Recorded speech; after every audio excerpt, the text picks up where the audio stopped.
How you doing? My name is Austin Schneider. This is my 2015 Lexus RCF.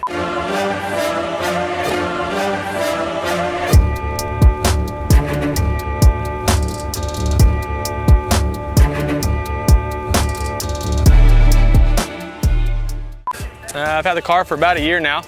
I grew up around Toyota and Lexus cars. I think this is my 8th Lexus. I just enjoy the reliability, plus this car has performance, so that's why I chose this car. My goal with this car, track-inspired build. A few of the things that we've done on the car so far, Penske coils from RR Racing, Cusco strut tower bar, we did the SSR Type F wheels, Sibon hood, RR Racing intake, and heat shield. I had the Meisterschaft exhaust as well on the car. Love it so far. It's been a great year with this car. I'm glad I changed from, I was in the VIP scene before, and I love this car so much more. Again, the performance is great, the horsepower is there, but you still get the reliability and the comfort, of course, of it being a luxury car. So my daily right now is an LS430 Lexus. That's my 3rd one.